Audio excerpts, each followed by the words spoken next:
Okay, to describe the transformation from the parent function, you have to know what a, h, and k does to your graph. So I put a little cheat sheet down at the bottom. Basically, parent functions are sort of centered around 0, 0, or they have a starting point at 0, 0. So if we want to do a comparison, we can just put down 0, 0 as the starting point, and then we can list the starting point of the new graph. So the new graph has a starting point at +1, because it's always the opposite of what's inside with x, and then it's also at 4. So if we want to describe just how they're moving, you can just compare the x's. So it started at 0 and it went to 1, so that's going to be right 1. Also, you can compare the y's. If it started at 0 and it went to 4, that's up 4. Now, the last part of this is to talk about what happens when you put a negative and a 2 on the front number. So the negative is a reflection, and the 2 is what we call a vertical stretch.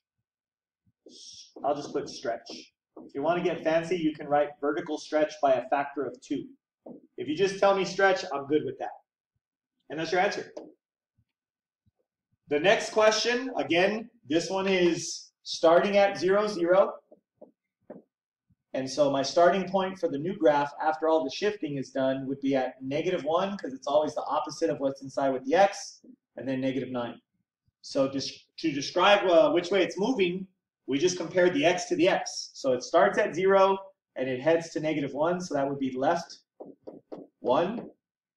The y's start at 0 and it goes to -9, so that would be down 9. And we also have this negative in the front, so anytime you see a negative, that basically means there's a reflection.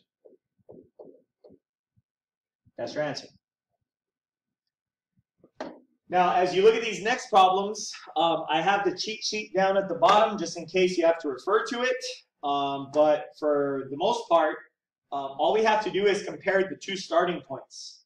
So the starting point of the original graph is going to be at -1, 5. And the starting point of the new graph is going to be at +4, -1. So all you do is compare the first x to the second x and decide which way that is. So think about the x-axis. If you're at -1, you're starting at -1 and you're headed to +4. That's going to go right, and that would be 5 spaces. If you can't picture that in your mind, draw it out, or go find a graph somewhere else in the review and count over to see how far that is. So that's right 5. And then if I look at the y values, I'm going to start at +5 and I'm going to go to -1 on the y-axis. So if I start at 5 and go to -1, that's actually down. And if you count it up or if you draw it out, that's going to be 6 spaces. And that's your answer. Number 19, again, cheat sheet is down at the bottom in case you need it. So we just need to compare the starting points. The first one has a starting point at +3, -2, because the h is always the opposite. The second one, it looks like it ends up at +7 and +10. We also have the 1/2 in the front, but we'll worry about that later. So to describe which way it's moving, just using the x, we start at +3 and we go to +7.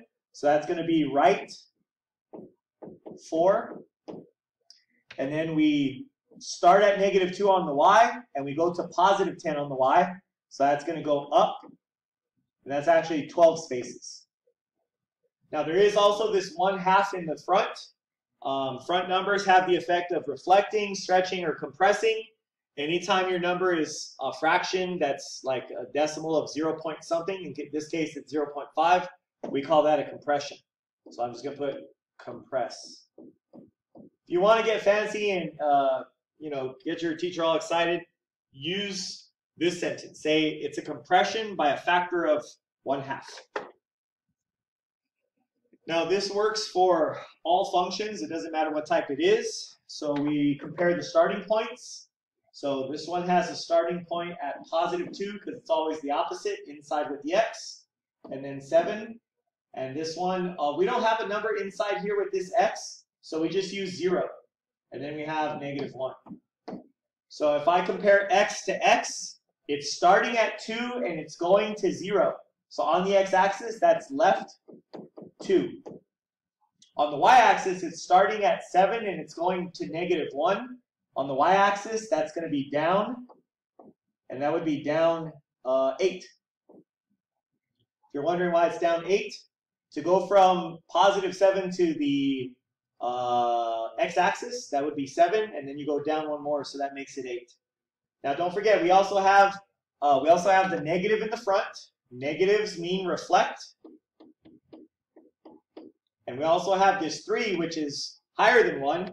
Anytime you have a number higher than 1, that is a stretch by a factor of 3. I'll be happy if you just say a stretch.